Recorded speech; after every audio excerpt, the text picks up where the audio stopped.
오늘 저희 함께 보실 하나님 말씀 고린도후서 1장 1절부터 11절까지 말씀입니다. 신약성경 286페이지입니다. 고린도후서 1장 1절부터 11절까지 말씀입니다. 다 찾으신 줄로 알고 제가 봉독하도록 하겠습니다.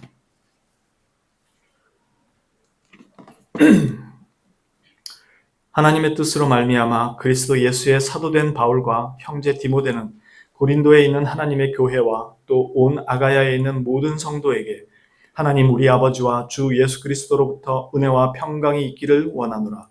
찬송하리로다. 그는 우리 주 예수 그리스도의 하나님이시요 자비의 아버지시요 모든 위로의 하나님이시며 우리의 모든 환난 중에서 우리를 위로하사 우리로 하여금 하나님께 받는 위로로서 모든 환난 중에 있는 자들을 능히 위로하게 하시는 이시로다. 그리스도의 고난이 우리에게 넘친 것 같이 우리가 받는 위로도 그리스도로 말미암아 넘치는도다.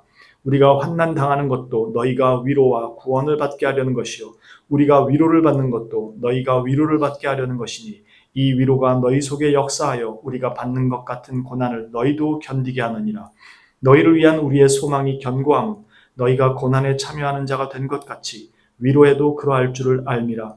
형제들아 우리가 아시아에서 당한 환난을 너희가 모르기를 원하지 아니하노니 힘에 겹도록 심한 고난을 당하여 살 소망까지 끊어지고 우리는 우리 자신이 사형 선고를 받은 줄 알았으니 이는 우리로 자기를 의지하지 말고 오직 죽은 자를 다시 살리시는 하나님만 의지하게 하심이라. 그가 이같이 큰 사망에서 우리를 건지셨고 또 건지실 것이며 이후에도 건지시기를 그에게 바라노라. 너희도 우리를 위하여 간구함으로 도우라. 이는 우리가 많은 사람의 기도로 얻은 은사로 말미암아 많은 사람이 우리를 위하여 감사하게 하려 함이라. 아멘. 오늘 말씀은 2020년도에 한번 함께 나눈 말씀이기도 하지만 오늘은 그때와는 조금 다른 관점에서 이 말씀을 살펴보고자 합니다. 먼저 고린도 후서를 보기 위해서 이해하기 위해서 고린도 전서와 후서의 이 관계를 잠깐 살펴보고 넘어가도록 하겠습니다. 먼저 바울 사도는 2차 전도 여행을 하면서 고린도에 가서 복음을 전파했고 교회가 세워졌습니다. 그리고 바울 사도 이후에 아볼로 같은 사람들이 가서 목회를 하게 되죠. 그 후 바울 사도가 고린도 전서를 써 보내기 전에 그들 가운데 음행이 있었던, 왜냐하면 고린도 교회 자체의 문화가 그랬기 때문에 고린도 전서를 써보내기 전에 그들 가운데 음행하는 자들의 문제가 있는 것에 대해서 책망하면서 그들을 내쫓을 것에 대해서 편지를 보낸 적이 있었습니다. 이 서신은 오늘날 전해지지 않습니다. 그리고 나서 바울 사도가 3차 전도 여행을 하면서 에베소에 있을 때 이 고린도에서 근로의 사람들, 근로에 속한 사람들과 또 여러 루트를 통해서 고린도 소식을 들었는데 전보다 더 안 좋은 소식을 들은 겁니다. 그래서 고린도 교회에서 바울 사도에게 어떠한 신학적인 문제를 질문한 것과 또 그들에게 있는 안 좋은 상황에 대해서 서신을 써서 보낸 것이 고린도 전서였습니다. 그리고 그 전서를 보낼 때는 자신이 직접 빠른 시일 내에 찾아갈 것이다 라는 내용을 함께 써서 보냅니다. 이후에 바울 사도는 자신이 그 고린도 전서에서 밝혔던 그 여행 계획과는 달리 갑작스럽게 고린도를 다시 방문했던 것 같습니다. 그때 바울 사도가 방문했을 때 오히려 고린도 그 교회에서는 바울 사도를 이렇게 반기지 않았던 분위기였던 것 같습니다. 그래서 바울 사도에게 모욕을 주었던 일련의 일단의 사람들이 있었던 것 같습니다. 매우 불편했던 상황으로 보입니다. 그때 바울 사도는 아무 말 없이 돌아옵니다. 거기 그 상황에서는 거짓 사도들에 의해서 바울의 사도직을 문제 삼는 사람들까지 생겨나면서 더욱 바울에 대해서 안 좋은 상황이었던 것 같습니다. 그때 바울은 그냥 아무 말 없이 에베소로 돌아온 다음에 잠시 머물다가 마게도냐로 떠납니다. 고린도 후서에서 보면 바울이 고린도 후서에 쓰기를 이전에 보낸 편지, 흔히 눈물의 편지 혹은 엄중한 편지, 준엄한 편지, 혹독한 편지 이런 식의 표현을 쓰는 편지가 있는데 이렇게 부르는 이유는 그들이 돌이키기를 바라는 마음에 애통하는 마음으로 많은 눈물로 써서 보낸 편지라는 의미에서 눈물의 편지라고 하기도 하고 자신을 대적하던 그 자들에 대해서 단호한 처벌을 요구했다는 점에서 엄중한 편지, 혹독한 편지, 준엄한 편지 이렇게 이야기하기도 합니다. 그런데 이 편지를 보내고 나서 오히려 그것이 고린도 교인들로 하여금 근심거리가 되게 하지는 않았을까 하는 마음으로 걱정을 하게 됩니다. 마음을 졸입니다. 오히려 바울 사도가. 그러나 나중에 디도가 이 편지를 보내고 돌아왔을 때 마게도냐로 와서 바울 사도를 만났을 때 고린도 교인들이 그 근심함으로 인해서 회개에 이르렀다고 알려주게 됩니다. 그러자 바울 사도가 안도하면서 오히려 힘을 얻고 그러면서 마게도냐에서 편지를 써서 다시 보내게 되는데 그게 오늘부터 우리가 보게 된 고린도 후서입니다. 그래서 학자들은 어떤 사람들은 고린도 전서와 후서 사이에 또 하나의 편지가 있었다. 즉 눈물로 써서 보낸 편지. 그래서 그걸 받고 그들이 돌이킨 것이다. 라고 생각해서 이 눈물의 편지와 혹은 엄중한 편지라는 게 고린도 전서와 후서 사이에 보내졌을 편지다라고 생각합니다. 물론 이건 아직 이것이 전해지고 있지 않기 때문에 정확히 알 수는 없지만 또 다른 한편의 그 학자들은 그 눈물의 편지가 바로 고린도 전서다라고 보는 분들도 있습니다. 확신할 수는 없는 것이라서 무엇이 맞다고 단언할 수는 없지만 어쨌든 바울이 보낸 편지에 의해서 사람들이 돌이켰다라는 그 내용이 있고 바울 사도가 거기에 대해서 고린도 후서를 써서 보내게 됩니다. 이렇듯 바울 사도는 3차 전도 여행 막바지에 이르러서 에베소에서 고린도전서를 보낸 지 6개월 정도 후에 마게도냐에 가서 그 소식을 듣고 고린도 후서를 보낸 것으로 보입니다. 그리고 이때는 바울 사도가 에베소에서 대적자들에 의해서 많은 고생을 하고 있었고 특히 데메드리오라고 하는 그 은으로 우상을 조각해서 팔던 그 사람이 소요를 일으켜서 매우 어렵고 힘든 상황에 내몰렸죠. 그래서 고린도 후서에서 아시아에서 당한 큰 고난, 즉 자신의 목숨이 위험하게 되었던 그 상황을 바로 여기 이 사건을 통해서 이야기하고 있는 것입니다. 그리고 고린도 교회를 방문한 거짓 사도들에 의해서 모함을 받고 또 고린도 교회를 방문하겠다고 고린도 전서에 편지를 보냈지만 약속이 번번이 지연되거나 바뀌게 됩니다. 그렇게 되면서 신이 없는 목회자, 신뢰할 수 없는 사람 이런 비난을 고린도 교회로부터 듣게 된 겁니다. 그러니까 어려운 상황이 안팎으로 몰리게 된 거죠. 바울 사도가. 이 매우 여러 가지로 어려운 고난의 상황에 몰려 있었던 것입니다. 그래서 바울 사도는 고린도 후서에서 써보낼 때 역시나 고린도 전서처럼 제일 처음에 자신은 사도가 맞다는 사실을 재차 거론하면서 편지를 보낸 겁니다. 그래서 1절에 하나님의 뜻으로 말미암아 그리스도 예수의 사도된 바울과 형제 디모데는 이렇게 자신이 사도라는 사실을 다시 한번 언급하면서 보냅니다. 왜냐하면 바울 사도는 예수님 직접 만난 적이 없었으니까 사람들이 걔는 짝퉁이다 자꾸 그렇게 말하는 사람들이 있었거든요. 이런 맥락 속에서 이제 고린도 후서를 살펴보겠습니다.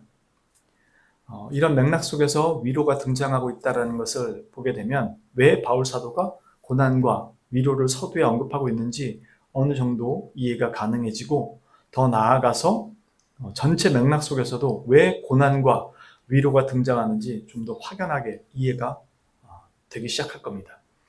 그럼 오늘 말씀을 한번 보도록 하겠습니다. 먼저 이 전체적인 내용을 간단하게 정리해드리면 그렇습니다. 1절과 2절은 바울 사도가 서신을 보낼 때 흔히 하는 인사말입니다.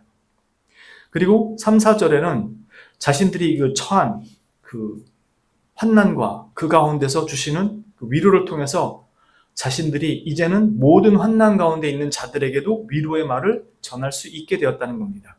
쉽게 말해서 당한 사람이 그 마음을 이해하는 것처럼 자기도 그런 것들을 당했을 뿐만 아니라 그 가운데서 얻은 위로가 있기 때문에 이렇게 얘기할 수 있다는 겁니다.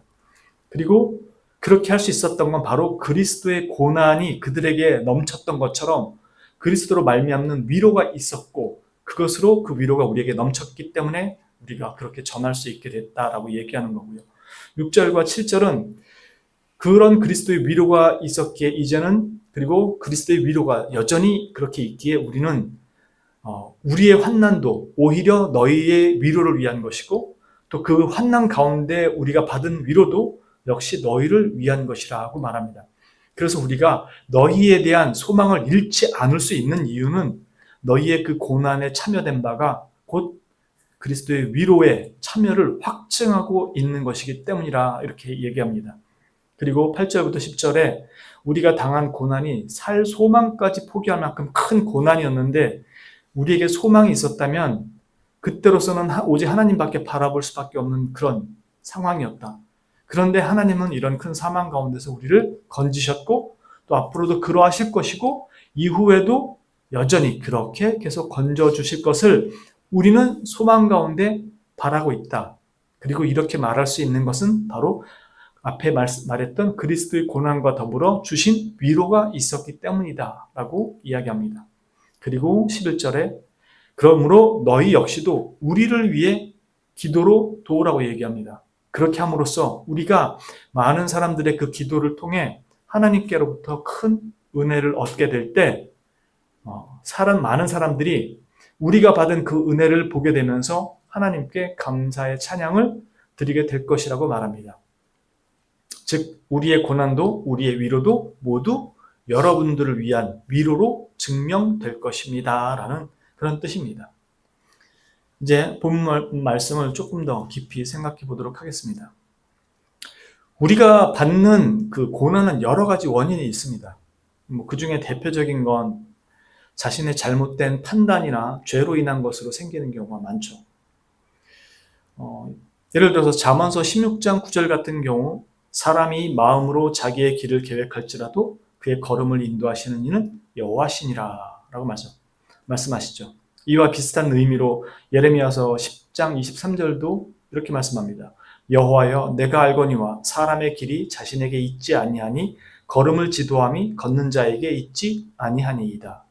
즉 내 마음의 결정과 계획한 길이 여호와의 인도와 다르다면 나의 판단과 생각과 결정들이 수정되어야 한다는 것을 의미하죠. 가장 완전하신 분은 하나님이시고 그분의 인도가 가장 정확하니까요. 그래서 나의 판단과 오류나 계획의 부족함을 더 바르고 완전하게 만들어가는 과정에서 오는 수정에 따른 고난이 있을 수가 있겠죠. 혹은 정욕과 탐심 같은 죄로 인한 결정과 계획으로 인해 맞부딪히게 되는 고난이 당연히 오기도 하겠죠. 그리고 이것을 통해서 비로소 회개하며 자신이 더욱 성화되어 가고 신앙적으로 성장해가는 과정에 들어가게 되겠죠.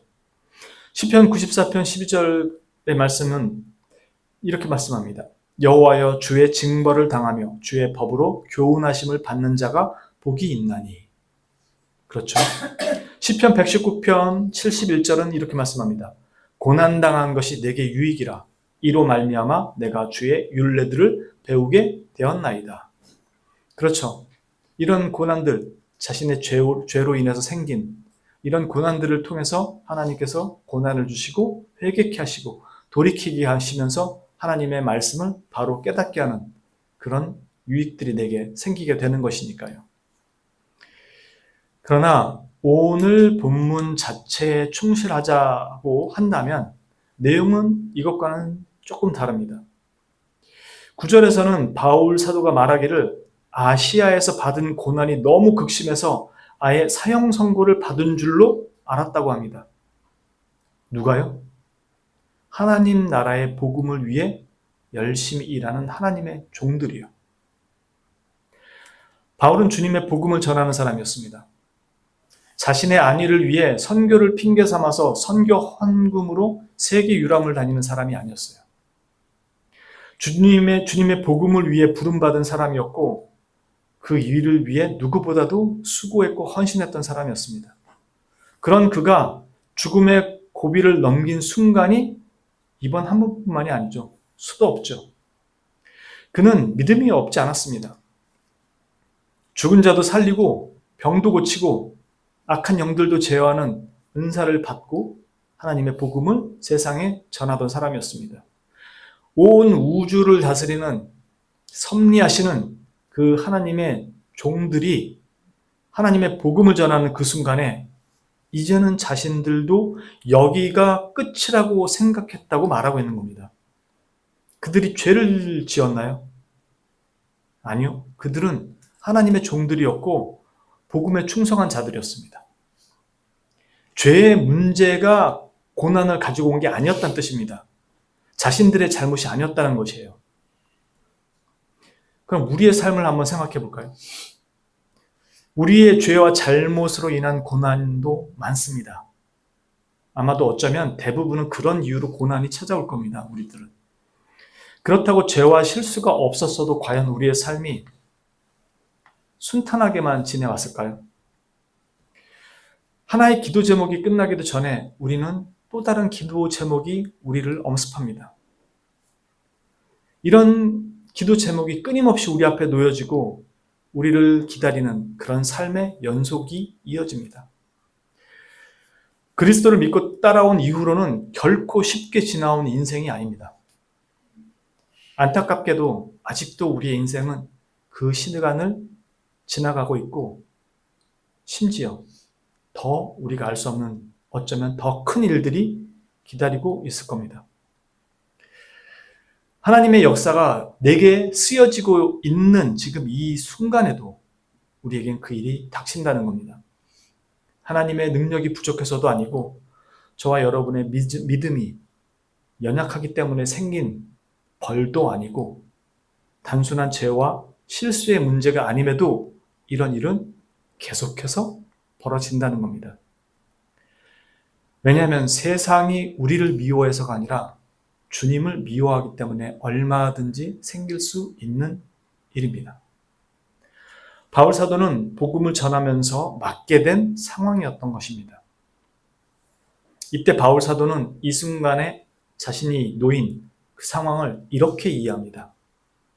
9절에 보는 것처럼 우리로 자기를 의지하지 말고 오직 죽은 자를 다시 살리시는 하나님만 의지하게 하심이라. 즉 이 고난이 자기에게 닥쳤을 때 바울 사도가 이렇게 이해를 했다는 것입니다.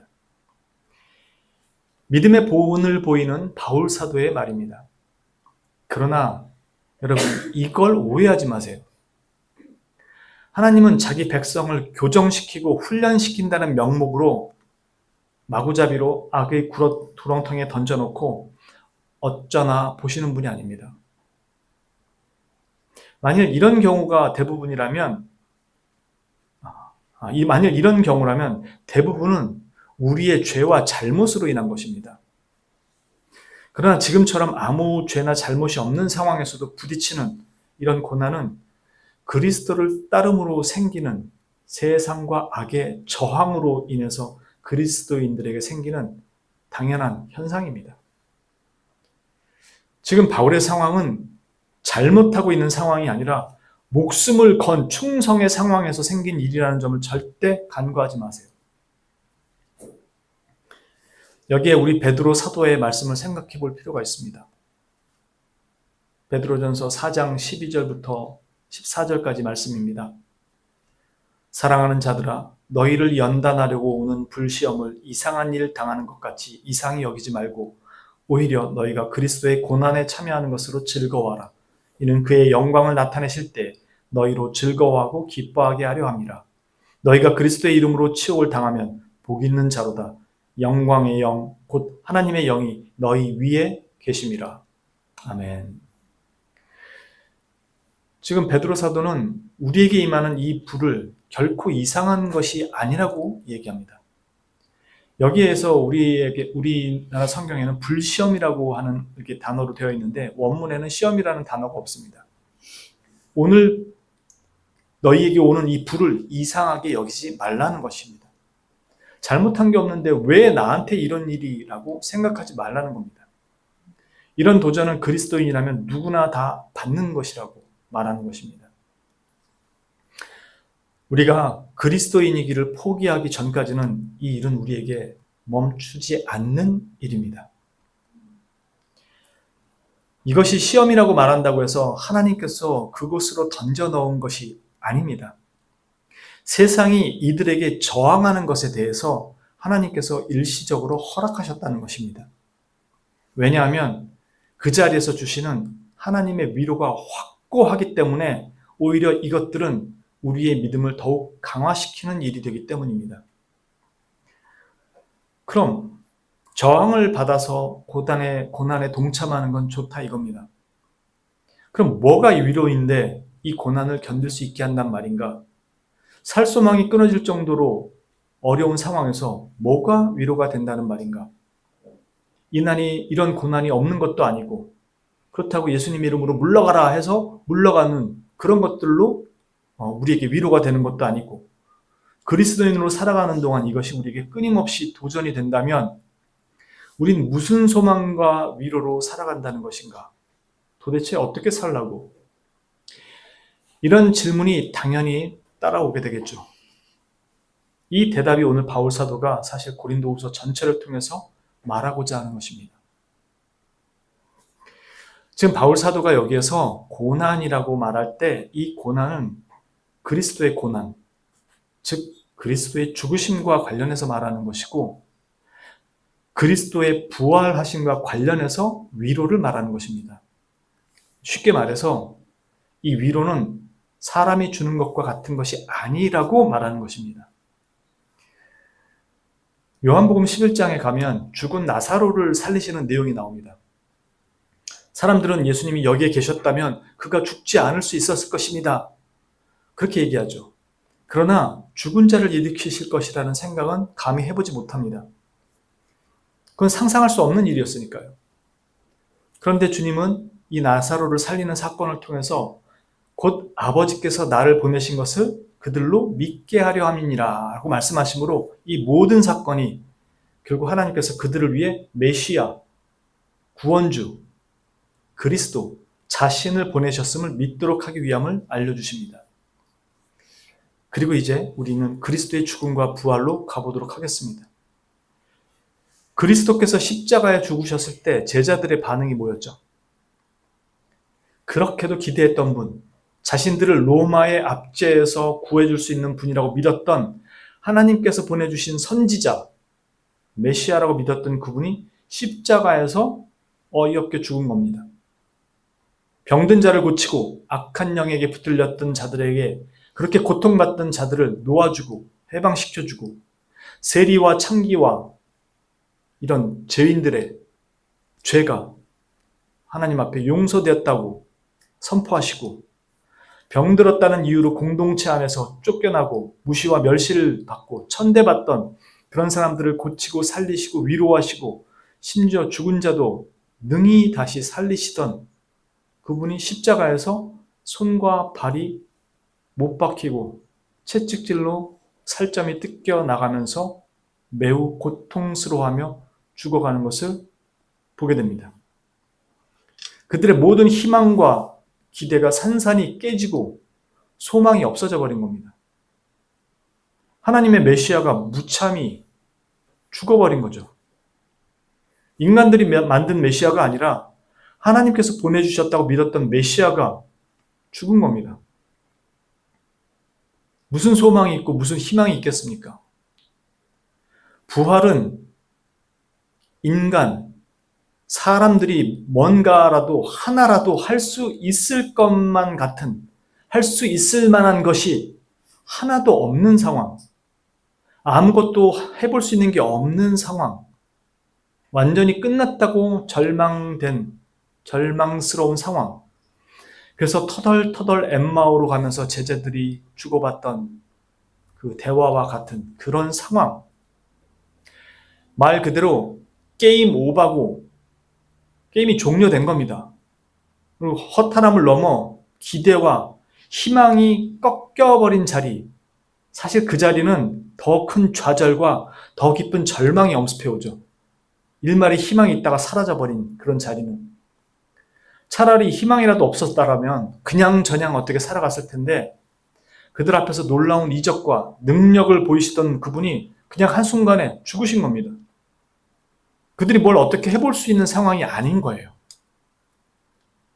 심지어 이미 죽은 지 사흘이 넘어서 부패가 시작되고 있는 시점이기에 도무지 무엇인가를 기대할 수 있을 만한 상황이 아닌 겁니다. 자, 이런 상황 속에서 부활이 일어난 겁니다. 바울 사도로 다시 넘어와 볼까요?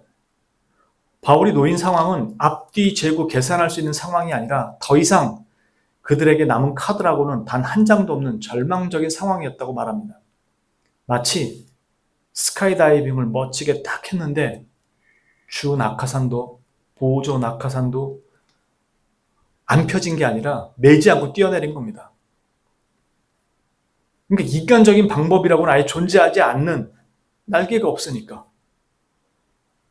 모든 것이 끝나고 죽음만 기다려야 되는 상황인 겁니다. 위에서부터 하염없이 떨어지고 있는, 추락하고 있는 상황인 겁니다. 사형 선고가 내려져서 살 소망이 없는 상황에서 오직 외칠 것이라고는 주님 살려주세요. 이거밖에 없는 상황이라는 겁니다.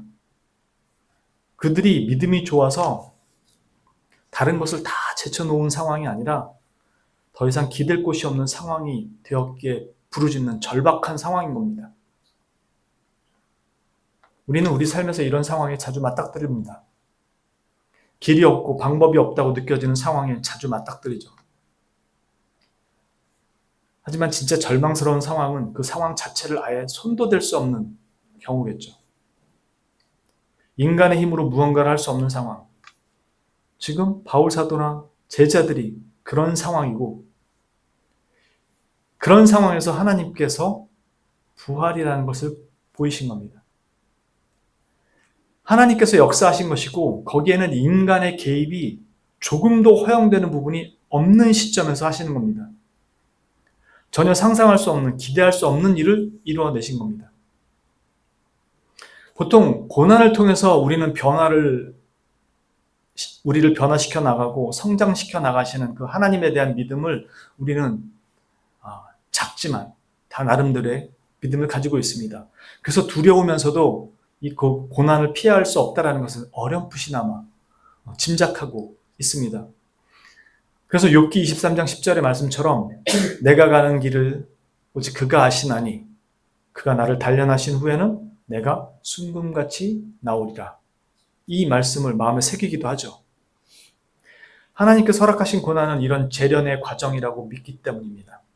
그러나 제가 오늘 여기서 말씀드리고자 하는 것은 지금까지 본 그 말씀처럼 진정한 하나님의 위로가 무엇인가 하는 것입니다. 죽은 나사로를 살리실 때 사람들은 하나님과 그들 사이에 자신들을 위한 선지자 혹은 메시아, 그 예수님을 본 것입니다. 그런데 그 메시아가 죽은 겁니다. 하나님과 자신들 사이에서 그들을 구원해 줄 그 선지자, 그 메시아라는 분이 죽어버린 겁니다. 로마 병사들이 손에 붙들려서 십자가에서 무참히 죽은 겁니다. 다 끝났고 죽은 사람을 어떻게 해볼 수 없는 상황에서 하나님이 이스라엘과 하나님 사이에 그 중보자를 하나님께서 다시 일으킨 겁니다. 그것을 믿음의 눈으로 보는 자들에게 하나님께서 그들을 포기하지 않으셨다라는 것을 그 부활을 통해서 명확하게 보여주시는 겁니다. 여전히 하나님을 온전히 따르지 못했던 그들을 여전히 사랑하고 있다는 것을 바로 그리스도를 다시 살리심으로 하나님께서 분명히 보여주신 겁니다.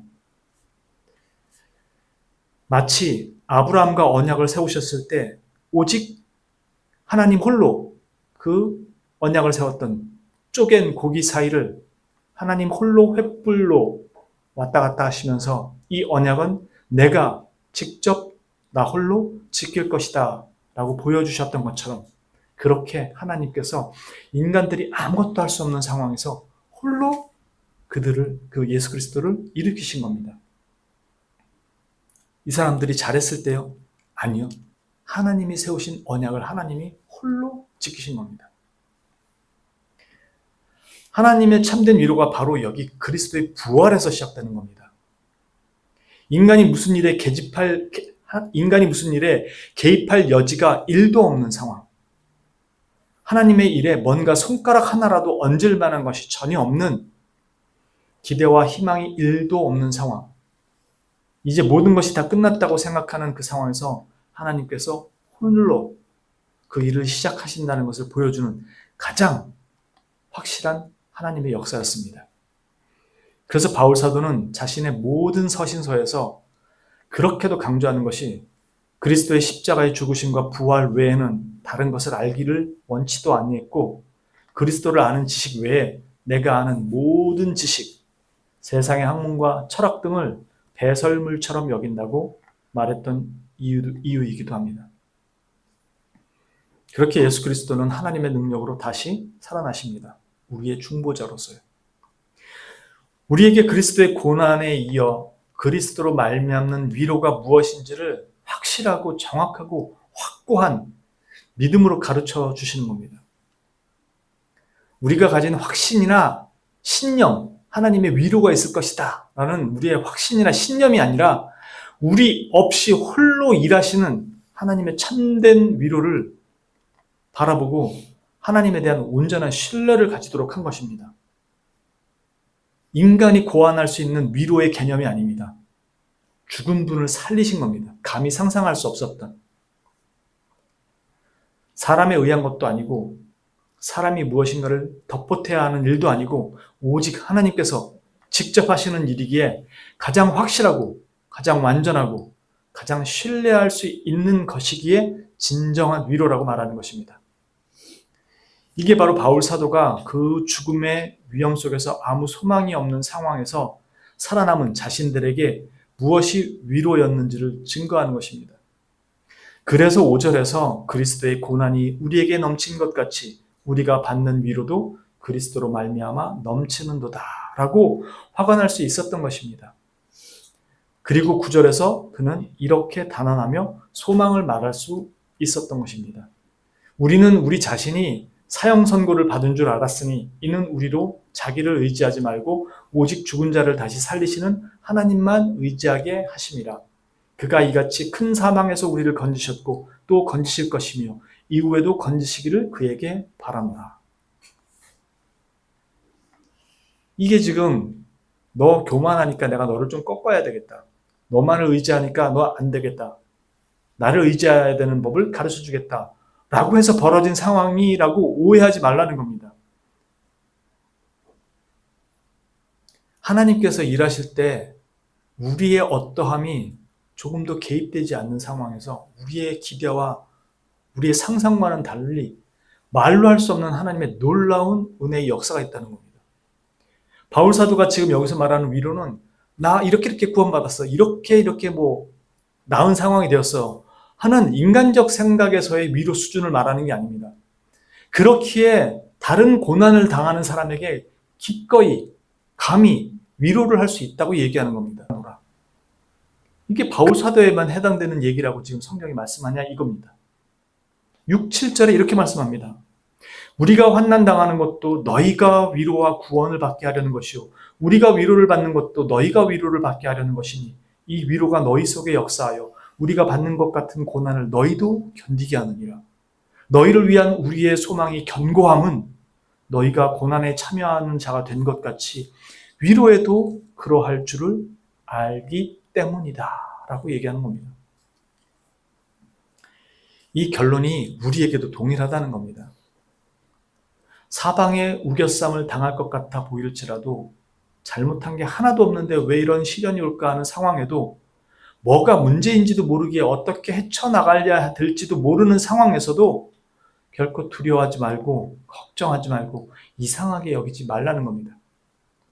너희에게 그리스도의 죽음과 방불한 고난이 닥쳤다면 그리스도의 부활과 방불한 동일한 위로가 있을 것을 믿어 의심치 말라는 것입니다. 그건 하나님의 자녀들에게 자신의 아들의 죽음과 부활로 확증한 것이라는 것입니다. 다시 말해서 우리의 믿음이 거기까지 가지 못했을지라도 우리를 부르신 그 하나님의 은혜가 우리 믿음이 연약하다는 이유로 너는 이 부활을 누릴 자격이 없어 라고 말씀하지 않는다는 겁니다.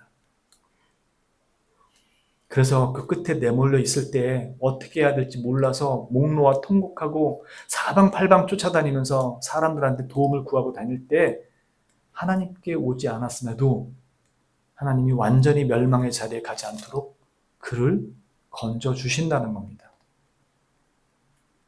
얼마나 큰 은혜입니까? 찾지도 못하고 사람들한테나 도움을 구하러 전전긍긍하며 다니고 있는데 그럼에도 하나님의 은혜와 긍휼이 우리에게서 떠나지 않는다는 것입니다. 하물며 그분을 바라보고 그분을 찾고 구하며 눈물로 호소하는 자기 백성에게 그분이 외면하시겠냐고요. 그것이 아니라는 것을 그리스도의 부활을 통해서 명백하게 보여주셨다는 겁니다. 그게 참 위로라고 바울 사도가 얘기하는 겁니다. 그래서 우리 믿음의 교사들도 참된 위로에 대해서 이렇게 그들의 신앙을 고백했었습니다. 하이델베르크 요리문답 제1문 삶과 죽음에 있어서 당신의 유일한 위로는 무엇입니까? 삶과 죽음에 있어서 나의 유일한 위로는 내 몸과 영혼이 내 것이 아니요 그분의 보혈로 내 모든 죄값을 완전히 치르시고 나를 마귀의 모든 권세에서 해방시키신 신실하신 구주 예수 그리스도의 것이라는 사실입니다. 또한 하늘에 계신 나의 아버지 뜻이 아니라면 머리털 하나도 땅에 떨어지지 않게 나를 보호하여 주신다는 것입니다. 참으로 모든 것이 나의 구원을 위해 합력하여 선을 이루게 하십니다. 따라서 그리스도께서는 그분의 성령으로 말미암아 나에게 영생을 확신시키시고 기꺼이 그리고 언제든지 온 마음을 다해 그리스도를 위해 살게 하십니다. 이 신앙 고백이 거언약교회 모든 성도님들의 동일한 고백이 될 수 있기를 주님의 이름으로 축원합니다.